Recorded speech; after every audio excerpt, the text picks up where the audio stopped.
Baik, bismillahirrahmanirrahim. Assalamualaikum warahmatullahi wabarakatuh. Selamat berjumpa kembali. Masya Allah para jamaah Al-Asran rahimakumullah. Sudah beberapa hari ya Teteh tidak tengok nih di konten YouTube Al-Asran. Alhamdulillah sekarang Allah memberikan izin, memberikan waktu untuk memulai kajian kembali di konten YouTube Al-Asran ini.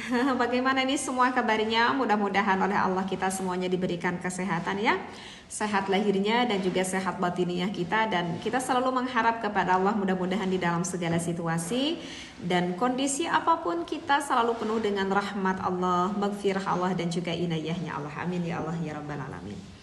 Baik, mungkin untuk kakak-kakak yang seperti biasa ya, yang mengikuti kajian di Al-Asran ini masih di season tanya jawab ya.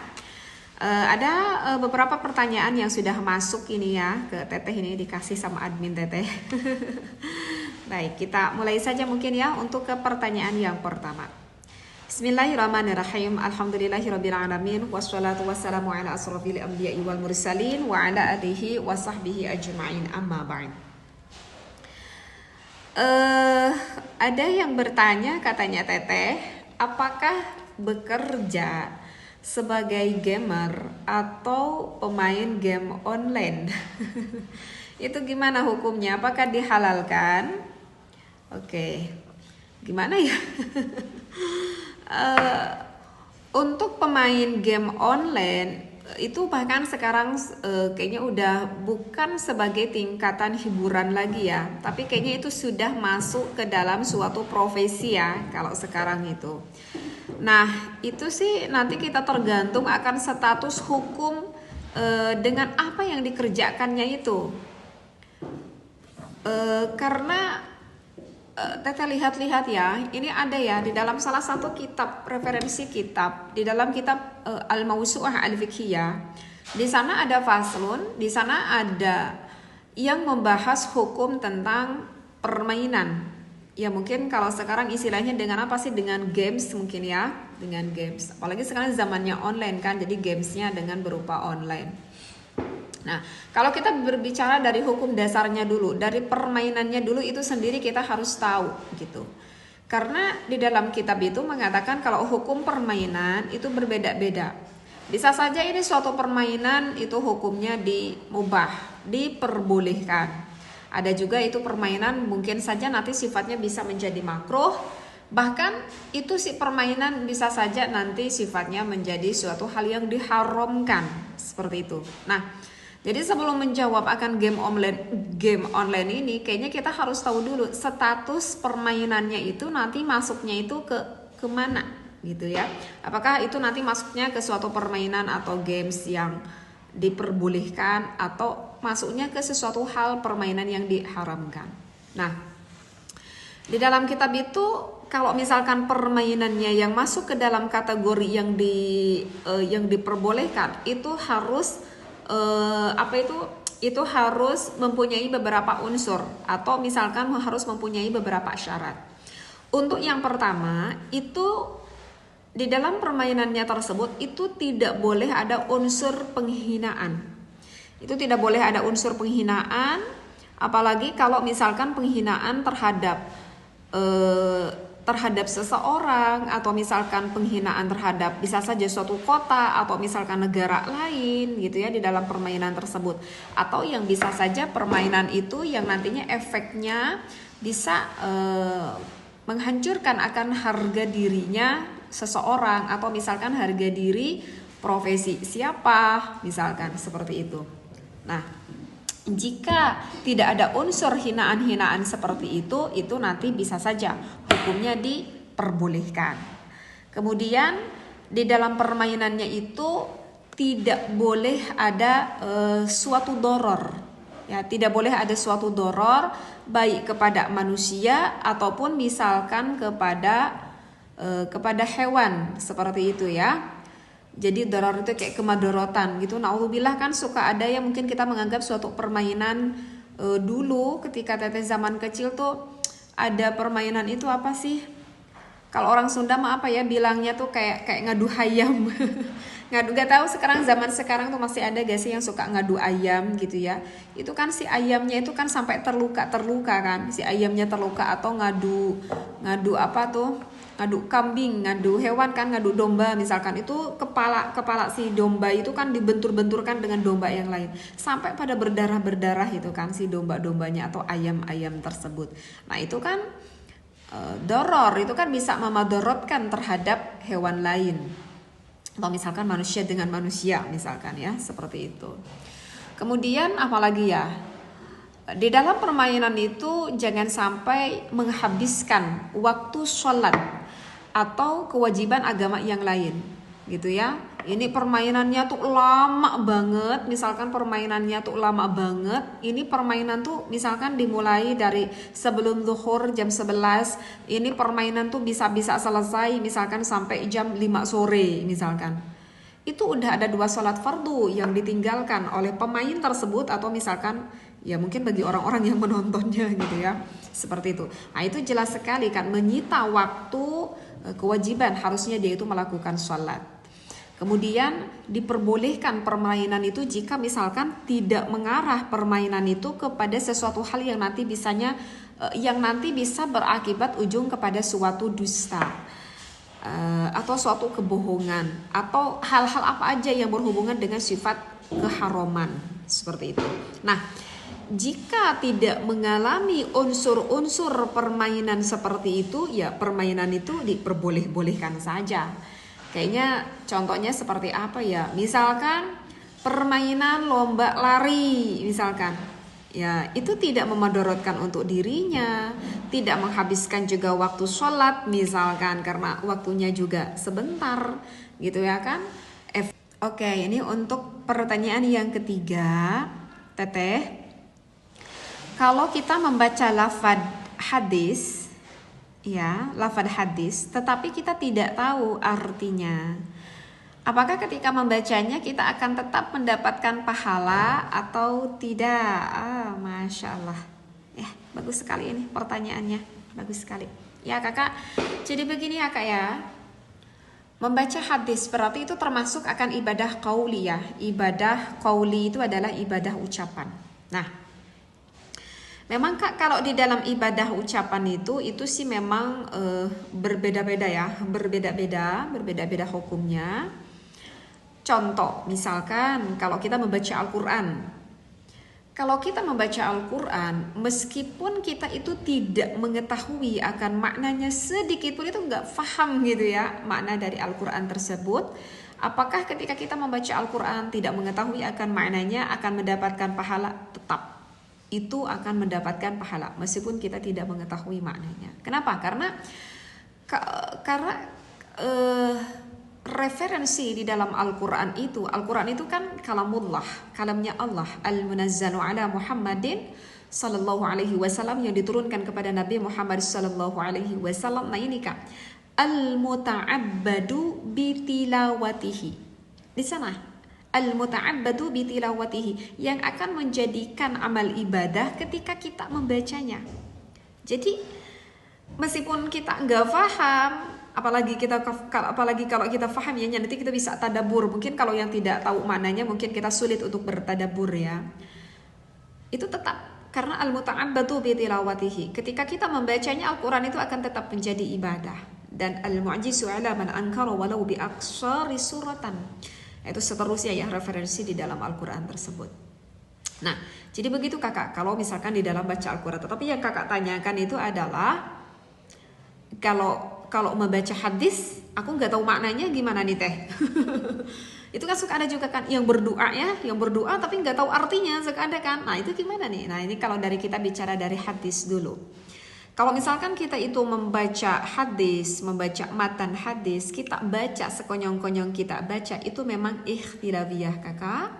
Itu memang ada perbedaan pendapat ulama. Ada sebagian ulama yang mengatakan kalau kita sekonyong-konyong hanya baca hadis saja, kemudian teman kita mendengarkan yang kita lantunkan hadis tersebut, ada sebagian ulama yang mengatakan itu tidak menjadi itu tidak menjadi ibadah, maksudnya itu tidak akan mendapatkan pahala. Ini yang disampaikan oleh Ibnul Imad ya, oleh Ibnul Imad. Tetapi kalau yang disampaikan oleh Ibnu Hajar Al-Haytami, kalau kita membaca hadis, termasuk ada orang yang mendengarkannya, meskipun kita tuh nggak paham apa sih itu artinya gitu. Kalau menurut Ibnu Hajar itu tetap kita itu mendapatkan pahala seperti itu, sama persisnya seperti kita membaca Al-Quran. Jadi kalau di dalam hadis ini memang sih ikhtilafiyah, ada perbedaan pendapat ulama. Tapi kalau Quran itu udah sepakat seluruh ulama seperti itu. Nah, tetapi kakak, kalau misalkan ini ya, kalau misalkan kita itu membaca hadisnya, kita tanya dulu tujuannya.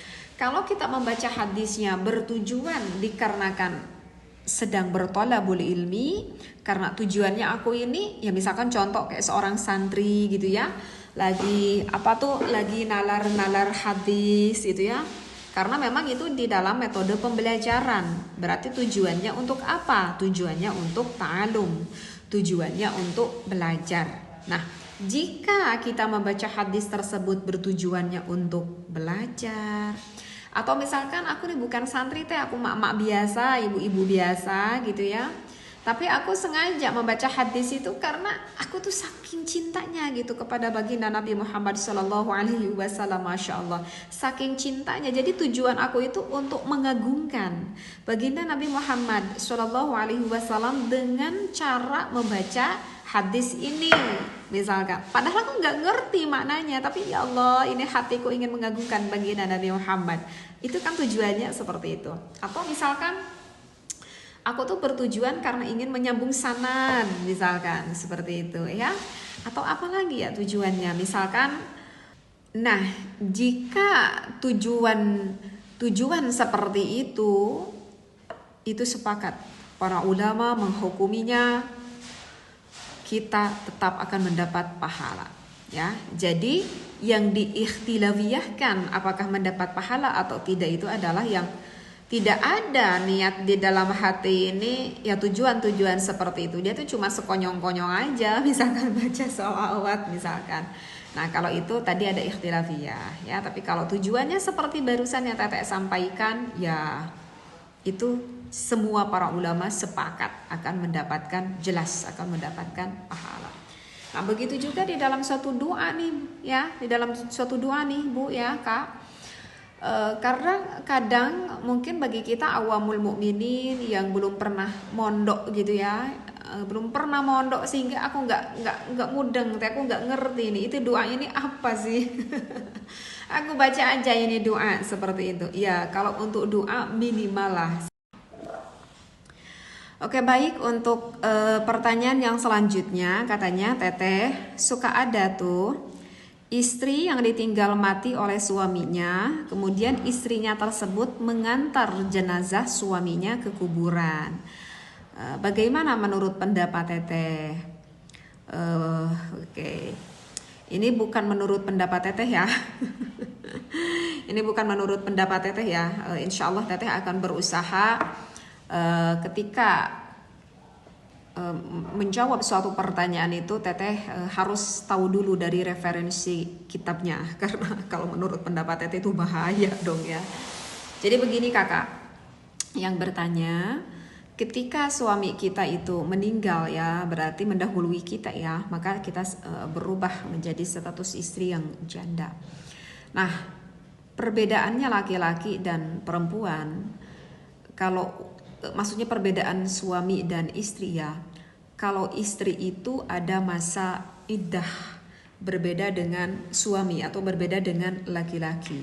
Ya, ada masa iddah, dan jika seorang istri ditinggal wafat oleh suami kita, maka ada masa iddah itu. Selain dari itu ada juga yang dikatakan dengan ihdad. Apakah ihdad? Iya. Jadi ihdad itu adalah seorang istri yang ditinggal mati oleh suaminya itu tidak boleh keluar dari rumah, tidak boleh bersolek, tidak boleh menggunakan pakaian yang mewah, yang mewah lah mungkin kita sudah paham di sini, tetapi menutupi aurat saja dengan pakaian kesederhanaan yang biasa dipakai di rumahnya, seperti itu. Ya, ini yang dinamakan dengan ihdad, seperti itu. Jadi meskipun wanita tersebut itu tidak keluar dari rumah, tapi tidak boleh mempersolek mukanya kayak teteh sekarang gitu, pakai bibirnya pakai lipstick, matanya pakai eyeliner, alisnya pakai pensil misalkan, itu nggak boleh. Tetapi kalau misalkan untuk perawatan itu boleh. Misalkan aduh gimana, aku biasa merawat muka aku misalkan pakai apa ya, misalkan pakai krim siang, krim malam, itu tujuannya bukan untuk bersolek, tetapi bertujuannya untuk perawatan diri, itu boleh. Seperti kita nyisir rambut, boleh. Mandi ya jelas lah, masa nggak mandi, kan itu untuk kesehatan. Oh, kamu tuh kalau misalkan di rumah tuh biasanya pakai apa sih Bu? Misalkan, oh aku tuh kalau di rumah keseharian aku biasanya tuh pakai daster. Ya udah pakai daster. Kalau aku nggak biasa pakai daster, aku biasa suka pakai gamis kalau di rumah. Tetapi gamis pun ya gamis yang singset, gamis yang sederhana gitu, berbeda dengan gamis yang biasa aku pakai kalau keluar rumah. Ya gunakanlah pakaian itu yang biasa kita pakai keseharian di rumah. Dan di dalam ihdad itu diusahakan tidak boleh keluar dari rumahnya. Jadi kalau misalkan suami kita meninggal, untuk kita itu tidak boleh bertakziah mengantarkan suami kita ke kuburan. Kita nggak boleh seperti itu.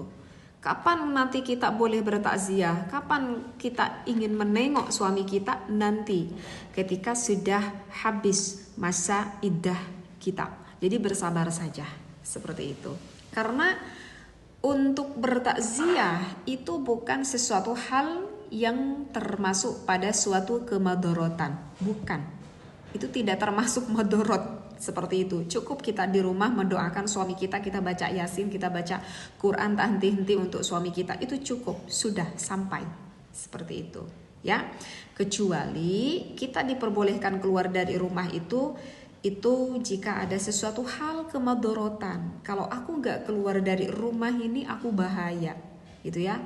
Misalkan ada gempa, ada kebakaran. Kalau aku nggak keluar dari rumah, anakku yang bahaya, misalkan aku menyelamatkan anakku, misalkan itu tidak apa-apa, karena itu adalah ada suatu kemadorotan. Atau misalkan ada kemadorotan yang lain. Kalau aku tidak keluar dari rumah, bagaimana makan aku, misalkan seperti itu. Karena kebetulan sekali anak-anakku itu masih kecil banget, sehingga tidak ada anak yang bisa membantu mencari nafkah untukku dan juga untuk anak-anakku yang lainnya. Karena anak-anakku tuh masih kecil-kecil gitu, belum bisa dia itu mencari nafkah. Mau tidak mau aku harus keluar dari rumah.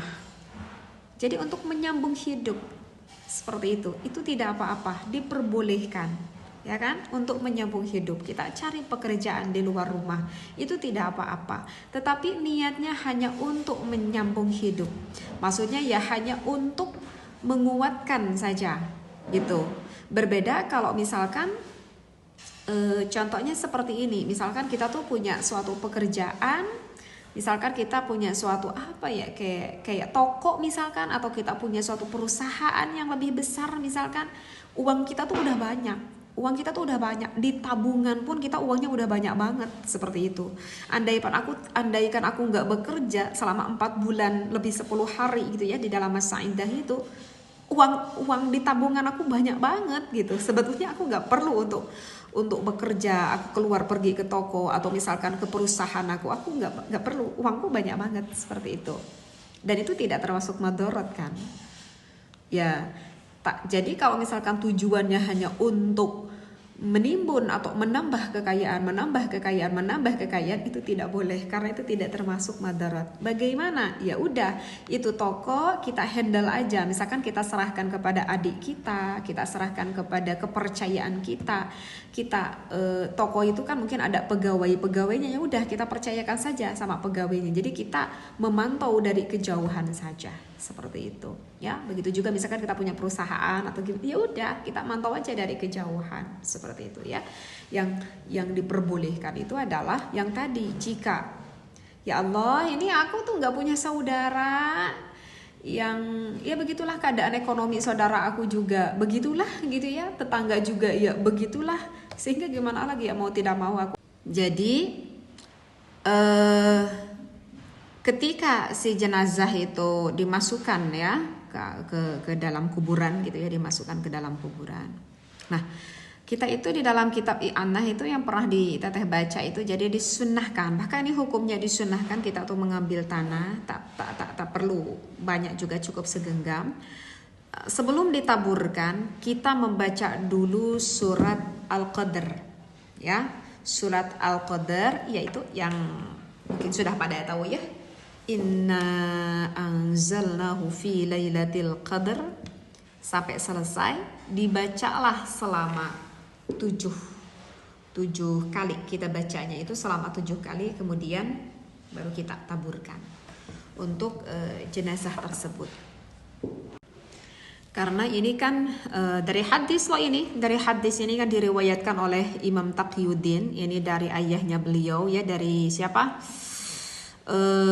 Dari Abi Abdillah, bahwa Nabi Muhammad SAW itu pernah bersabda, jadi kalau misalkan ada jenazah ya ada jenazah, maka disunnahkan maka kata Rasulullah, ambillah segenggam tanah, kata Rasulullah, kemudian bacalah surat Inna anzalnahu fi lailatul qadar sebanyak 7 kali, kemudian kita taburkan, mau di atas kafannya atau di atas tanahnya, mau di atas jenazahnya misalkan ya. Maka kata Rasulullah, insya Allah orang ini nanti akan selamat dari siksaan kubur, insya Allah ya. Jadi begitu Kak. Jadi perlakuan ini memang jelas ada di dalam hadisnya, yang pernah teteh ketahui itu ada di dalam kitab I'anah. Jadi apakah ini perlakuan yang bid'ah? Tidak perlakuan yang bid'ah. Apakah ini perlakuan yang musyrik? Oh, tidak juga. Ini tidak termasuk ada perlakuan suatu yang dimusyrikan ya. Jadi mungkin begitu saja Kakak ya. Untuk sekarang mungkin ada berapa barusan ya? Ada 4 pembahasan ya yang teteh bahas, maka insya Allah akan dibahas kembali di video selanjutnya ya. Mudah-mudahan selalu mendatangkan kemanfaatan, keberkahan bagi kita yang mendengarkannya. Wabil khusus kepada teteh ya, jika ada salahnya mohon dibenarkan. Barangkali ada jalalatul lisan atau kesalahan yang lainnya, mohon dibenarkan ya. Dan mudah-mudahan kesalahan itu bukan keluar dari hawa nafsu. Jika ada benarnya, secara hakikatnya itu tentu datangnya dari Allah ya. Wallahu muwaffiq ila aqwamit thoriq. Wassalamualaikum warahmatullahi wabarakatuh.